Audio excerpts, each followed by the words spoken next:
Hey guys, welcome to the first episode of Golden Grade Podcast, not episode 0000. Not episode 0. No, this is the very first one. I'm Joe, And I'm Michael. and we are starting a podcast kind of just to show people the basics of filmmaking, Yeah. videography, photography, and kind of just starting you from scratch. Yeah. Each episode's gonna build on itself. Yeah. So we're gonna go from video, photography, lighting, Editing. OBS. Yeah, we're going to talk about all sorts of content creation, just for the entire content flow from like probably even some pre-production stuff to like during production, post-production, everything in between. So yeah, it's going to be super fun. If you missed the episode 0, really quickly, we both have history in a lot of different little areas, dabbling here and there in the content creation space and marketing as well. So we're just kind of two friends that are going to talk about, stuff related to cameras and all of our passions in the media creation space. So yeah. So get us started. What do we got first? All right. Today we're going to be talking about the simple topic. Do you need expensive gear? A lot of people who start out, wanting to take photos or videos, be a content creator, everyone wants to be a content creator these days, kind of think they have to buy a $5,000 camera rig. So we're going to just kind of dissect that a little bit. What gear do you actually need? And does it actually help? And what are the pros and cons of getting nice gear, whether that's like editing software or a camera or, anything in between. So why don't you kick us off with your short answer, Joe? What is the answer to the question? Do you need expensive gear? Yes and no. So That's a terrible answer. Please elaborate. So, yes, if you want to do more cinematic shots and more, if you want to have more customization from angles and whatnot, because you can only get a certain what's the word? Like there's a certain cinematic quality to video, for example, that you can only get with a cinematic camera. Like just bokeh and having the stuff. ability to adjust your f-stop the right way, Yeah. set shutter speed. There's a lot of things that come with expensive gear, especially lighting, backlighting, key lighting, and there's just so much to it that. But you can start in your pocket. And I think a lot of people do not realize the incredible length you can go with just very simple things that almost everybody has access to. Yes, having great gear will help, and we'll get into that later with a little bit of like how and why. But yeah, you have an amazing amount of options that a lot of people don't even know. Really easy to unlock these options. So let's start that out. First, I guess where do you want to start this? You want to talk about iPhone and Samsung. iPhone and Samsung. Okay, that's a great place to start. Okay, you mentioned that you have the power to do amazing stuff right in your pocket. What's in your pocket, Joe? I have a Galaxy. You have a Galaxy. I have a Galaxy. I have a Note 20 Ultra here. What do you have? I have a foldy phone. Fold? Yeah, you got one of those foldy boys. Foldy boys. Okay. So when it comes to filmmaking, Yeah. when you buy a camera, most of the time the stabilization sucks terribly. Yeah. When you're using your phone, you have better stabilization out of the box. Yeah. So that's a huge one-up using a phone over expensive gear. Yeah, there's something that we're gonna realize very quickly.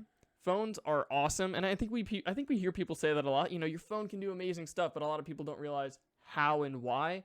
The abilities that phones have, especially with digital processing, digital stabilization these days, is incredible. So like you're saying, you can get amazingly stable footage just straight off right off the phone. And I don't know if you saw the most recent Apple announcement for the new phone, but they've once again increased the stabilization. And well, one day Apple will come out with a phone that doesn't just work on the cameras. I know. Eventually they'll. Yeah, but it is really incredible. The new iPhone, the stabilization looks. I don't know if you're familiar. The new GoPro, the Hero 10, and the Hero 11 that's coming out. That stabilization. I mean, you can shake it any which way, and it will look like it was just sitting still on a tripod.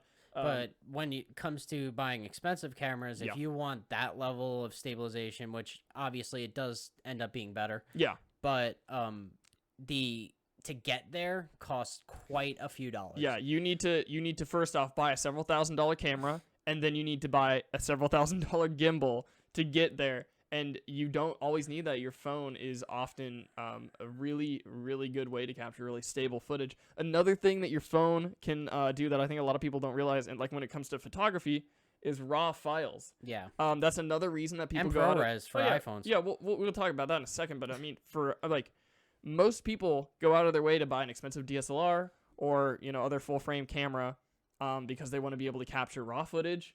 They want to be able to capture like log footage or whatever, or raw photos. And I think a lot of people don't realize you can get that off of like an iPhone, can shoot raw photos and ProRes video now. That if you have the newest iPhone, the iPhone 13, is that right? 13 Pro? The one coming is the 14. Yeah, but the newest one as well And has ProRes support. I think as far as RAW goes and the image capturing qualities, since the iPhone 12, I think they were able to capture Apple RAW or RAW. Yeah, it's called Apple RAW. Yeah. Apple RAW. And Samsung's as well can capture .dng files. .dng is a RAW file. Really quickly, just in case you don't know, a RAW file is basically a container, like a like a PNG or a JPEG file for an image, but it just has all of its data just sitting in there. When you take a picture, it's just tons of ones and zeros, just tons of them, and it takes up like gigabytes of space. Well, I mean, not gigabytes, but a photo it could be like 25 megabytes. Yeah, a photo can take up a ton of space. So your camera, because they don't want to take up like all of your space with like 20 photos, well, they'll compress it a lot. They'll get rid of it. They'll toss out tons of information. But a RAW photo doesn't toss out a lot of that information. So if you have a RAW photo, you can edit it a lot and get a lot more mileage out of that edit, and then you can compress it on your own once you're happy with the way it looks. So if you want to expand your photography skills, a lot of people go out of their way to get a nice camera just for the explicit purpose of being able to edit in RAW photos. And if you have a newer iPhone or a newer Android, you have the ability to shoot in Apple RAW and DNG files, and that's really simple to get to. Like on this one, it's like 2 taps in the camera settings menu, and you can get there. I'm not exactly sure how to do it on an Apple device, but I'm yeah. about to have a hot take. Oh yeah, what's that? So what's your hot take? If you're buying a camera that's less than $800, use your phone. That is a great hot take. There are definitely certain cases, and it definitely depends on what kind of camera. The but case I would is agree. eBay, and if you get a good deal.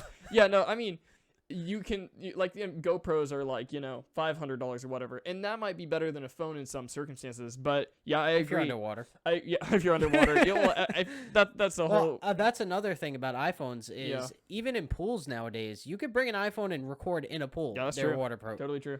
I mean, with my Foldy boy here, we don't have that that ability. I would not trust swimming. that hinge near. They even say the glass it's of water. waterproof, and then some guy dropped it down like a meter worth of water and fried. Money down the drain. I don't think I would do that. But what I will say is that, like, that is true. I mean, that camera that you have right there, that's a 250M, right? 250D. 250D. Excuse me. How much did that cost? 800. 800. It's a good camera. It's a good Canon camera. You can get a lot of mileage out of it, and you might have a reason to go buy something like that, 250D. This is the reason you buy something like that. Yeah, we'll talk about that in just a second. For everyone listening on audio, I took the lens off. There is a good reason to buy a camera like that, but if you just want to take good photos, if you just want the ability to capture in RAW, yeah, go for it. But use your phone. And like obviously everyone has a phone already. Even some of the older phones like the Samsung Galaxy 8, the S8. Did they start doing RAW in 8? I don't actually know if that one has RAW. I'm pretty sure it does, but even a couple generations back is still great quality photos. I mean, you can and most people are aware of that. And what we'll get to later is another huge reason. It's about what you do with it. It's not about what you have. It's about how you use it. So yeah, you can get a ton of great mileage out of that. Another thing that we'll talk about real quick is 4K in higher resolution captures. And I think a lot of people would be surprised to find out that even an incredibly expensive camera like this $800 250D, its max recording size. What's the max resolution you can record in that? Well, this is a European model. Yeah.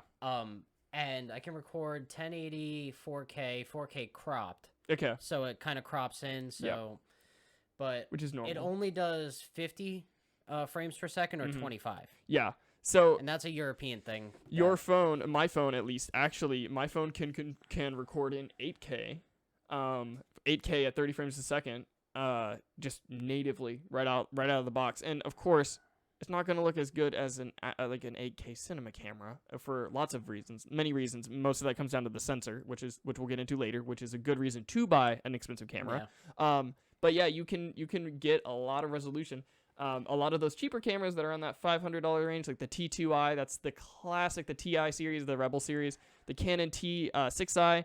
I believe it's capped at recording in full HD at 1080p. I would recommend, if you're saving up for a camera for the first time, if you have like $500-$600 and you're like, oh, I'm gonna buy my first camera, Yeah.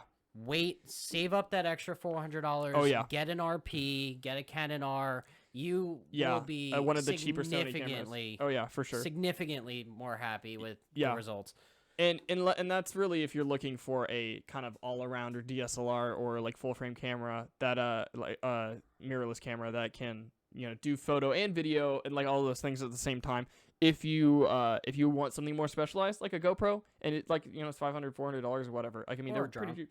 Or yeah, drones especially. Yeah, those are highly specialized things. That's not what really we're talking about. Yeah, go ahead and get one of those if that's what you need. We're gonna have a whole episode on Your drones. phone is. Let me tell you right now. Hot tip for all of you newbies out there: you cannot fly a phone. You can't do it. That's what you think. That's what I Give think. it 5 years until our phones are mini drones. Actually, you know what? That is true. That Like some weird, crazy, like, you know how the Apple has that Yeah. that magnet Mhm. bowl? Yeah. Like oh, if they dude. have like a Oh. magnet that straps to the top, and then you got like a flying little eye. Now, drone. how many people are gonna actually willingly attach their iPhone to a drone and just fly I it would off? absolutely do As it. somebody who has crashed an incredibly expensive drone and completely totaled it before, sorry, Drew. I would never put my phone on a drone Here's- ever. Hot take? Well, not really a hot take. This is We just a gotta calm down genuine on the hot fact. takes. Yep. Yeah. Genuine fact. Samsung creates everything. Apple perfects it. Apple really likes to streamline the process for sure. So if Apple says my phone's not going to fall Yeah. off of this drone at 2,000 feet, I'll Yep. trust them. Yep. If Samsung said that, I would probably put a tarp below my Yeah, drone. just to be sure, and then give it another generation or so, and Yeah. it'll catch up. Okay, real quick, let me talk about HDR. If you don't know what HDR is, it means high dynamic range. That's one of the other things that we'll talk about. I mean, much more extensively in other episodes. But really long story short, your phone can capture in HDR because, and comes down to, like, your camera doesn't do a ton of processing. Like it does a ton of processing, but your phone has a lot of artificial intelligence. Like the newest iPhones and the new Samsungs, and honestly, in the past 5 years, most of the innovation with phone cameras has come with AI processing, and some amazing like portrait mode, that digital Yeah. blur. It actually is looking pretty good now. I'm not gonna lie. As much as I hate to admit it, it's a sacrilege to It'll say that. never be a good lens, though. It won't. No, it won't. But it's like that is all It's coming. that's all thanks to the AI, and part of that is artificial dynamic range. A small sensor is not going to do amazing. A small sensor like this is not going to do amazing at capturing it was super inky blacks and incredibly like clear highlights. But they have HDR modes. My phone does film, video, and can do photos in HDR, and it definitely does help a lot. If you're trying, like a lot of people, and this is maybe a rookie mistake that we'll get into, you shouldn't actually really aim to publish 4K HDR. Well, That's not really worth it. It's very hard to get it published because Oh, yeah. it's Well, the it's not format. Yeah, but that's not the end goal. A lot of people will be like, oh, I want to get this camera because it can shoot 8K HDR, you know. But that's not actually what makes a video good.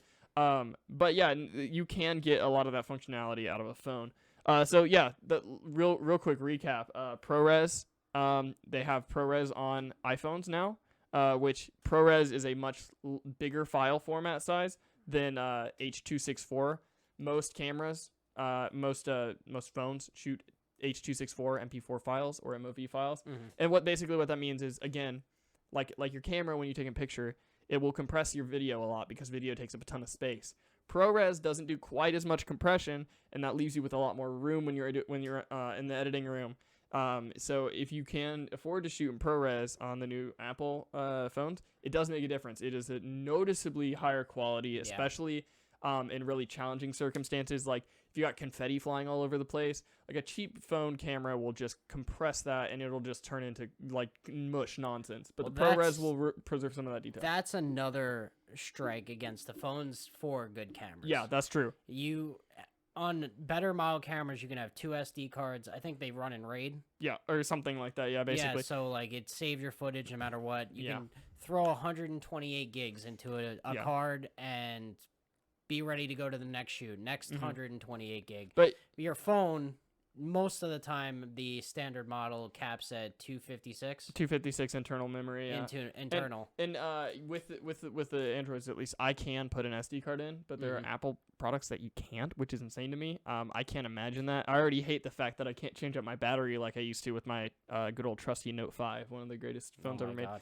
Note 5s, oh man, one of the greatest phones. Anyways, but yeah, you're totally right. Although what I'll say about having 2 SD card slots, and this is maybe the moral of this conversation, the moral of the story is that almost every feature that makes a professional piece of gear better, a nice camera, or anything, what have you, almost every single feature that makes those just genuinely better is only good for a professional.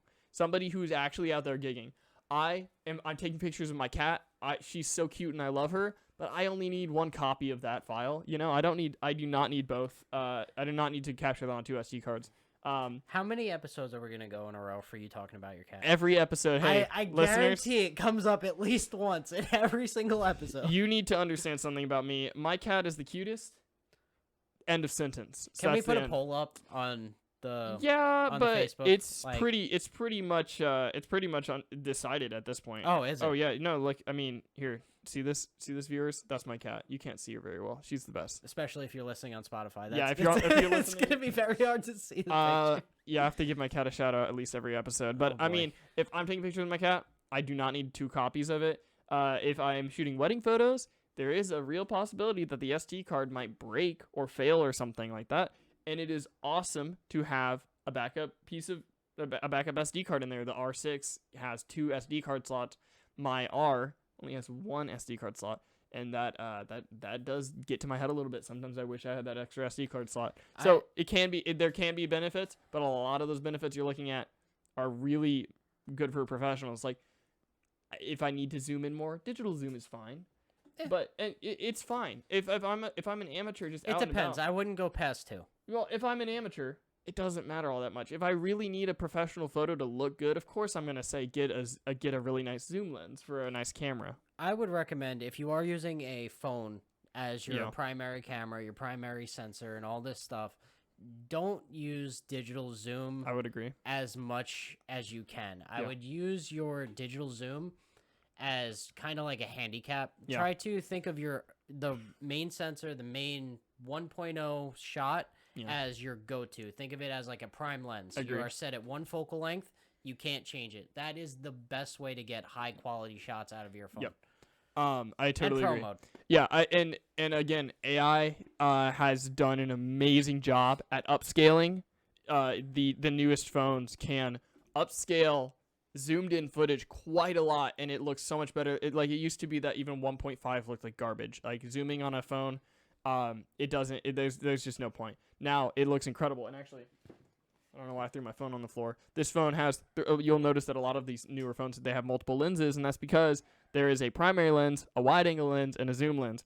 This has a zoom lens that's 5 times more magnified compared to the standard lens, and it is at the full resolution. So it actually is worth it for me to jump up to 5.0 because I can actually get that out of it. It's like full resolution. It looks great, and having that option, in the wide angle again, that's not anything weird. It's just jumping to another lens, and they blend together really well as well. Have you seen the video? You know who Corridor is? Yeah, Corridor of course. Crew? Oh, yeah. Hey, listeners, if you don't know Corridor Crew, you really missing out. They mess around with VFX, videography, and all that and whatnot. They're but- OG YouTubers, and they know what they're doing. So they released a video. 300, the movie 300. Yeah. The Spartan, that Oh, yeah. epic battle scene Mhm. where he's running. Leonidas is running. Yeah. He's killing all the Persians. Blah blah blah. Yeah. And it zooms in and out and in and out. Yeah, And seamlessly. yeah, and the director, I forgot his name. The way he filmed that was he had 3 cinema cameras with different prime lenses right next to each other. So it's actually 3 cameras taking the shot. It's not separate takes. Yeah. He recreated it with 3 iPhones, and it actually looked pretty good. That was a Zack Snyder film, by the way. Was it? Zack Snyder, course of it course, was. yeah. Very, That- yeah, no, and you can actually do that because and these Phones have come such a long they way. have come a long way, and it's seamless, the transition between the lenses. There's a little bit of a color quality shift, which makes sense between the zoom and a lens megapixel quality shift. Yeah, a little bit. But honestly, I was shocked when I first did 20 times zoom, and I still had like 1080. 20 times zoom on my phone, and it's still 1080. That's amazing. But that brings us to our point, our first major thing that we talked about earlier with a nice camera is interchangeable lenses. The thing is, on a camera, you're looking at a lens that's about maybe on average 30 to 55 ish millimeters in diameter. What's the standard kit lens? Like if I were to buy a TI2 or whatever the hell it is, the original the regular Canon bodies are like $500. They come with a kit lens. Is that like 18 to 55? Oh, you're talking about the actual focal length of the lens? Yeah. Yeah. I mean, most cameras come with by default a zoom lens. That's pretty good. Mm-hmm. Honestly, kit lenses, especially these days, are great. I'm talking about the actual width, the diameter of the glass itself. Okay. Like if you look at your phone, I mean that thing is like 2 centimeters wide at best. It is a very small piece of glass. It's not letting a lot of light in. There's not a lot of surface area. If you look at a DSLR, even a small one, even like a micro four thirds sensor, those are very small lenses. That's an ASPC. That's ASPC. Oh, is it? Like that glass of that lens is letting in so much more light, and you might not understand exactly what these things mean, and that's okay. But long story short, what that means is that the nice camera is going to get that really creamy, blurry bokeh in the background, which is that cinematic look. That's a cinematic look everybody wants that the portrait mode tries to emulate. And honestly, my phone does have a portrait video mode that tries to apply that AI like it live. It is terrible. It looks so bad. I would not recommend it. Google, in my opinion, out of the iPhone, Google, and Samsung, the people who have nailed it the best is Google. You think so? You think I absolutely think Google has nailed it the best because I've used my mom has an iPhone. Yep. I have a Samsung, and my girlfriend has a Pixel. Oh, she has a Pixel. I did not know that. And we kind of she takes pictures here and there. I, being who I am, take almost all the pictures. Yeah. But I was kind of screwing around on her phone, and the blur looks so much more artificial on a Samsung than it does on a Pixel. I agree. It's pretty garish sometimes. You really have to use it sparingly. But on video in general, I've never seen artificial blur that looks good, and you cannot get that you just can't get that look with a phone. Then that's the cinematic look everybody wants, especially with portraits and especially with if you're filming, if you're vlogging, if you're just taking family photos, if you are just if you're not trying to go for a specific style, you don't really need. I think a lot of people get really hyper focused on the shallowest depth of field possible, but you don't need that. If you're just vlogging or whatever, you actually might prefer to have a pretty wide depth of field. See everything, right? Oh yeah. So you can see everything that's going on in the background. And maybe if you're taking photos of your friends and stuff, you might actually want to see the environment that they're in. You have to play to that strength. But the interchangeable lenses on a DSLR, they can't be beat. And also the width of the sensor. Something that people get really tripped up by is megapixels. You might see, this camera has a bajillion megapixels. This Galaxy has 280 megapixels. That means nothing, fellas. It means nothing, friends. Your megapixel count does not determine how good it's gonna look. You can have a terrible looking camera with a really high megapixel count, and the reverse is true as well. Right now, we are filming this on 2 cameras. We're filming this on a Canon RP and a Canon R. And if you are watching the video version, or if not, they look very similar. The Canon RP has about 20 megapixels, and the Canon R has 42. I think it's 26.2. Either way, the Canon R is almost double megapixels, and they look very similar. And that's really just because we're using the same lens. Mm-hmm. We're both shooting in HD.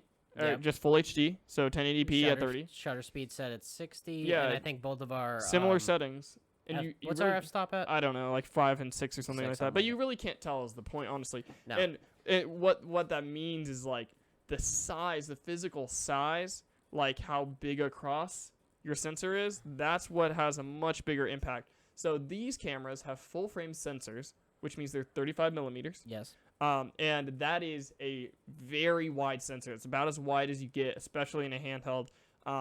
because it's based off of old film standards. We're not going to get into that nonsense. It's way too much. Well, I would absolutely recommend the RP as Oh, yeah. someone's first camera. That is a It's- great entry into a nice camera. Yeah. And into a nice camera line, a nice ecosystem. It's a full frame sensor, so you don't have to worry about cropping. You don't have to worry about clean HDMI out, which do you want to talk about a little bit? We'll get into that. We can talk about clean HDMI in just a little bit, yeah. Okay. Well, it just has a lot of functionality for the price. Yeah. It's I think I got mine on eBay for around $850, but they start on Amazon for like $1,200. Yeah, yeah. Please, if you're buying camera gear, Oh, yeah. please go to eBay. Go to eBay, go to Adorama, go Do not- to Do not buy B&H new maybe. unless you are super hung up on the warranty. Yeah, unless you can actually afford it and genuinely afford it. Used camera gear is one of those things. It's like if you buy a 10-year-old car, it's going to be 10 years old, man. But if you buy a used camera that's been lightly used, you could save a couple $100 and you would never ever know. Yeah. Oh, for sure. And since we're talking about like beginner stuff, if you have to buy a nice camera and you can't make your phone work like we've been telling you to make your phone work, then don't buy a new camera. There especially as an entry into the camera world. I don't recommend buying a used lens that's not in good condition at least. Your lens could have some serious problems. But if it's like used, lightly used, good condition, listed as good, like your camera body, you're fine. Go ahead and Yeah. buy that camera. It's gonna be maybe a little bit worse. It's gonna maybe be a little bit dinged up. Maybe a button's a little sticky. Maybe you have a couple dead pixels on your sensor, but you're not gonna be worried about dead pixels for quite a while. No, Don't buy a poor condition lens. That's for sure. Well, also that if you have a lens that's been like seriously run through the ringer Yeah. and the stabilization can get screwed up. Yeah. Well, you can And- get that recalibrated. Excuse me. Recalibrated. You can get that recalibrated by Canon though as well. You can get your lenses and camera body repaired if you need to. Canon charges a standard Oh, yeah. $350 fee Yeah. for any There are fix. local people who, and you know what, this might void warranties, but if you buy a used camera, it doesn't matter. Facts. There are people locally who will fix your camera stabilization, who can calibrate your lens. So and there's a much more affordable option. And hey, you're supporting local as well. But yeah, back to the original point though. These are 35 millimeter sensors. They are wide, and what that means is that they can let in a ton of light. So on my phone camera, it's so small. It cannot let in a lot of light. So it has to do a couple of things. It has to leave the it has to boost the ISO really Quite a high. bit. And if you don't know, just in case you don't know, ISO boosting means much grainier footage. So even though this might Depending be on how high you go. yeah, it depends. You can definitely, if you're like broad daylight, you will not notice noise. But if you're in a dark environment, and that's why phone cameras especially are always talking about their low light performance Yeah. because it looks terrible. And even this one struggles low light. I mean, this is a Note 20 Ultra, very new camera. Not a lot has changed since this came out. Even though I think we're at the S22 now is the newest Samsung camera, I think. Yes. And not that much has changed, and unfortunately, it's still pretty rough. The low light performance is on a full frame camera. You can open that thing up Quite a bit. you can open your aperture up to 4. Well, that or also something? that also depends on your lens too. Yeah, that because does depend on your lens, of course. If you have a lens that is lowest 5.6 or a 5, which Yeah. is generally standard in kit lenses, Yeah, that's true. Um, The cheaper lenses. it Yeah. doesn't, the aperture, that ring that you see on every camera vlog and everything in the world Yeah. that involves photography, Well, that the thing- aperture is in our logo. yeah, that opens up more to let more light in so you can use it at better low-level performance. Yeah. When you're using a kit lens, it doesn't open as wide, That's true. therefore you will get grainier footage at a higher ISO. That's true. That's true. You'll be forced to do that. But I mean, you can be like ISO. I should say this: ISO is not directly comparable. Like you can't compare my phone's 1000 ISO to my camera's 1000 ISO. That's not how that works. But I guess the easiest way to word this is on my camera, I very rarely have to boost my ISO by a factor of more than 4 or 5. And that's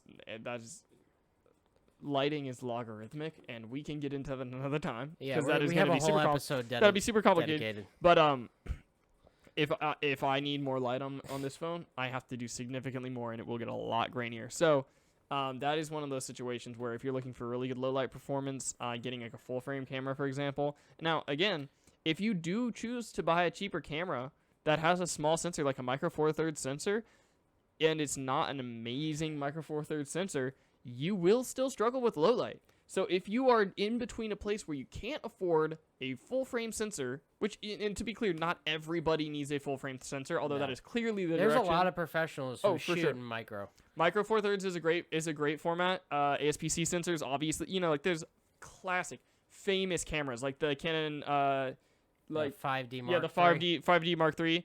Classic camera, one of the greatest ever made. 90D is also an incredibly good camera as well. The 70D is good.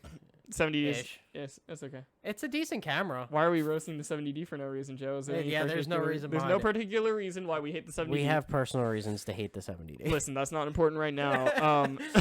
But if you can't afford that, like a bigger sensor, and a nicer sensor, and you're like stuck trying to be like, oh well, the Canon T6i is looking pretty good. It's like only like $400, $500. How much is that stupid camera? It's probably more than that, honestly. If you It's get not worth it, is what I'm saying. If you get a micro camera with Wait, hold on. a decent sensor, what?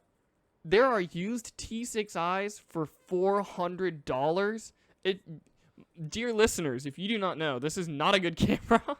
This is a great entry level camera if you can happen across one For free. for free or used. I mean, it's looking like you can get them significantly cheaper used. But like I started with a Canon T2i, and I cut my teeth on the T2i, and I think a lot of people did.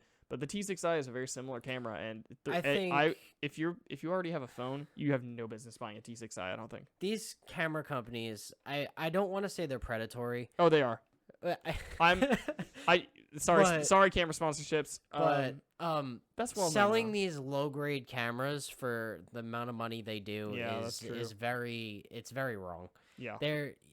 We always will recommend spending a decent amount of money on a camera if you are going to buy a camera. Mm-hmm. That's not to say you can't do incredible work with a phone, but if you are going to buy a brand new camera, buy a good camera. And you don't already have $1,000 phone in your pocket, I guess. Yeah. If you have a very old flip phone, it'll still be better to get a cheaper camera for sure, but also your upgrade path is going to be severely reduced. I mean, there's a lot of lenses available for like a T6i, for example, or a cheaper Sony camera. There are some lenses available, but E-mounts are generally cheaper than the EF mounts. There's a plethora of EF mounted lenses, and I wish I was a little bit more well versed with like Sony, not Sony, but Fujifilm and stuff like that. Pentax has some cheaper cameras that can do it, that can get the job done. But yeah, I agree. You should spring for that bigger one, and that's not to say we are saying you can't do it without $1,000 camera. What we are saying is that's how good your phone is. That's how good your phones are these days. That you don't need to do that. Like the threshold is a lot higher for getting a new camera. Yeah. So anyways, that is another major thing. But now let's get into I think what is gonna maybe kind of wrap us up real quick. Or get us closer to there. And this is the moral of the story. It's not about how good your gear is. It's about what you do with it. Yeah. It is and not framing. Oh, for sure. Framing is part of what you do with it. If you have I don't know, like if you have an R5, if you have an A7, A7R or whatever, some nice A7 III? A7 III is one. Yeah, Is A7 Mark III or an Yeah. A7R is a slightly nicer version. If you have a super great camera, even if you have like a Red or an Ari Alexa, just an incredible camera. If you don't know how to use it, it's gonna suck. It's not. It really is about who you are and what you choose to learn. There are for sure thousands and thousands of hours of YouTube that you can go through and learn how to frame your subjects, make better portraits, learn a bit about your focal distance. Even with cameras, I swear to God, you can go on YouTube and type in ways to shoot photography and video on your phone, and you will find thousands of tips out there to make it miles ahead of what some rich kid with $14,000, bought a red camera and doesn't Oh know yeah, what he's I doing. cannot tell you how many times I've seen people buy an incredibly expensive camera and they don't know how to use it. And of course, you can always learn with a nice camera. But it frustrates them and it Yeah. turns them off, Because which is the worst Yeah, part. because if you're not using it in manual, you're really like, what are you doing? And if you don't know what all those settings do, and if you don't know this, your camera, both the Apples and the Androids, and anything running Apple or Android, any Android phone, Samsung has this built in. There's a Pro mode, and that allows you to adjust almost everything manually. You can adjust the white balance, the tint. You can adjust sharpness, saturation, all of the color sliders you can adjust manually. You can adjust your aperture. You can adjust the zoom, obviously, and your shutter speed. Yeah. You can adjust most of the camera settings you need to right in your camera app on the Pro mode. I think it's called Apple Pro, and it's just called Pro mode on the Samsung devices. Yeah. But if you don't have a Samsung device or a camera that supports that, just go to the Play Store. I think Open Camera is one. OpenCam. OpenCam, and there's several camera apps that allow you to unlock the full potential of your camera. And You could choose your audio source on Yeah, that's true. OpenCam too. So Yeah. if you wanted to say your video is pretty good, you're getting better with your phone as a camera, you could Yeah. plug a Rode mic directly into your phone and use that as an external microphone. Yeah, and so yeah, you can do a lot of controlling, and you can learn a lot about how to use a camera before you go purchase a really Yeah. expensive camera that is necessary on a phone. Not necessary to know all those things. You can totally learn how to use them on a phone, and I know people who have done that. I know people who have learned People how to. will ask you how Yeah. you took those photos. Yeah, that's true. You can do some incredible stuff on your phone. But yeah, I mean, if you don't know how to frame a photo, then it's gonna suck. If you take a poorly framed photo with any camera, it's gonna suck.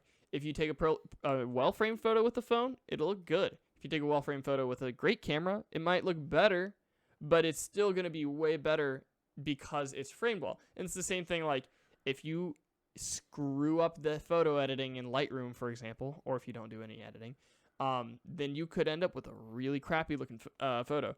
And if you don't know what you're doing, is the moral of the story. If you don't know what you're doing, if you don't have that sense of photography, if you don't, because it's all art, Well, photography, videography, that's why we're here. it's art. Yeah, That is the whole goal of this podcast, video cast, whatever Yeah. you want to call it.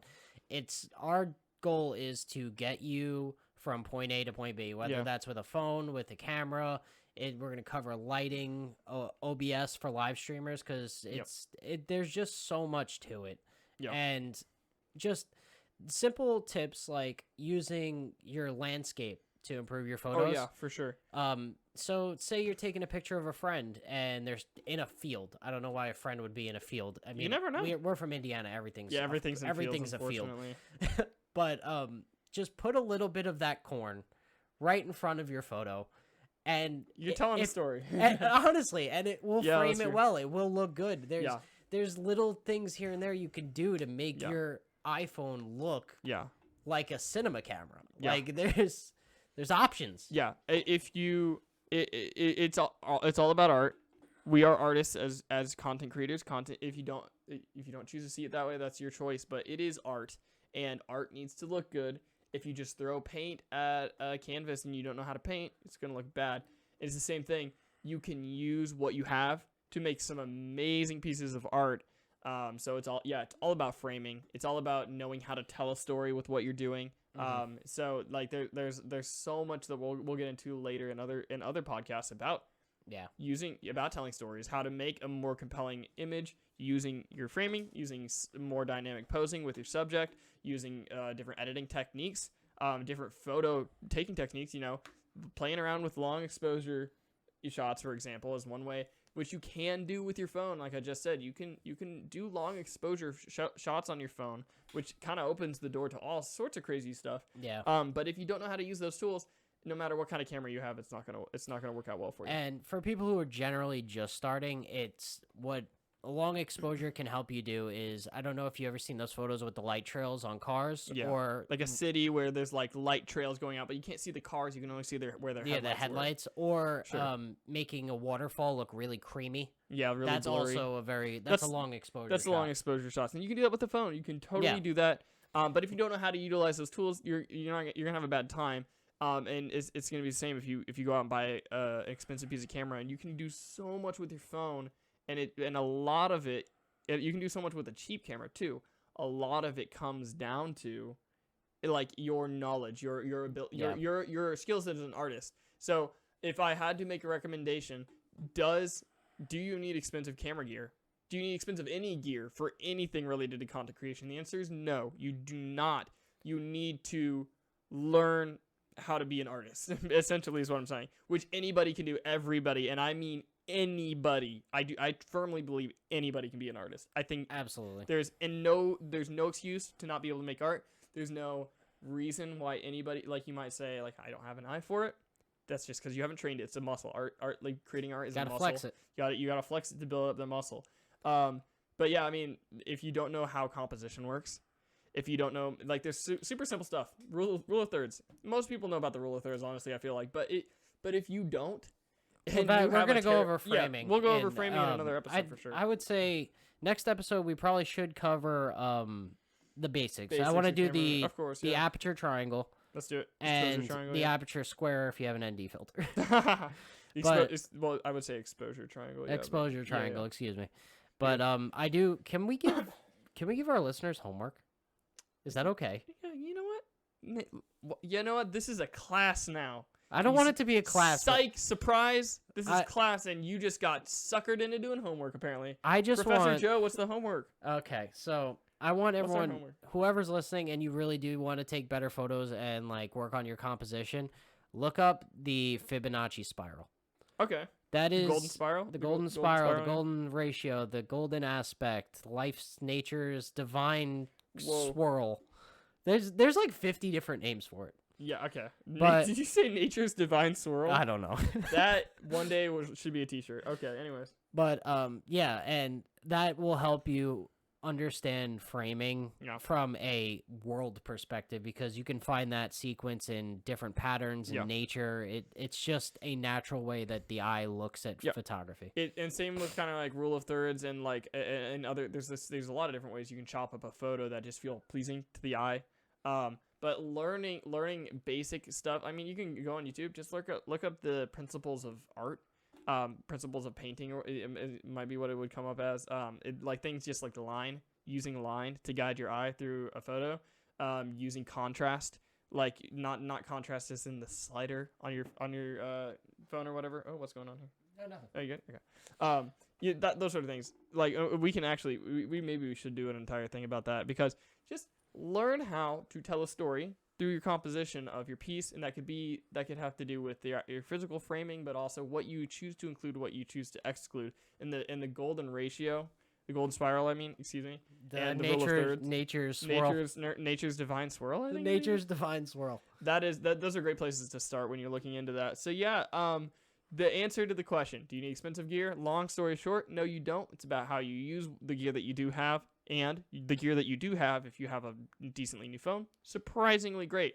Yes, if you're trying to go for very specific things like incredibly cinematic quality videos and photos especially, and this is not something we talked about, if you do not have an incredibly expensive computer, you will struggle with very huge file sizes. If you're trying to edit 4K at 60 frames a second video, your crappy little laptop's not going to do it. But this isn't something we really mentioned. But We're going to get into computers and whatnot. Yeah, we'll get into that as well. But phones can. There's like an app called CapCut, for example. CapCut is my savior. That is a free. TikTok. That is a free video editing app that is incredibly powerful. There's Adobe Rush, I believe, is also on the phone. Anything Adobe is. Do you have to pay? You do not have to pay for Adobe Rush. No, Really? that is a free, lightweight video editor. that Adobe is is easy not to use. out for a money grab. That's wild. We are. Never no, getting no. sponsored by Adobe. Joe, trust me. Adobe Rush is not all it's chalked up to be, but it's very similar to iMovie. And of course, if you have an iPhone, you have iMovie. So you do have the ability to edit as well. We didn't really get into that. Well, editing's another episode. Yeah, we'll get into that. But yeah, it's all about what you have. Knowing what you have. If you have a phone, you have the ability to make some awesome stuff. If you've seen somebody out there, man, like, dang, I really wish I could make something like that. You can. You can do it, and it's just about how you use what you got. Yep. All right, I think that's going to wrap up this episode. I think so. Thank you so much for joining us. Yeah, I mean, absolutely. it's it's been quite the kickoff. Yeah. And we'll catch you next week for the Da Vinci's Nature's Ultimate Golden Swirl Spiral. This one's getting away from you, man. Yeah, a little bit. You know what? I think it's Alright. time you end it out here. All right. All right, thank you guys for watching. Thanks. All right, bye.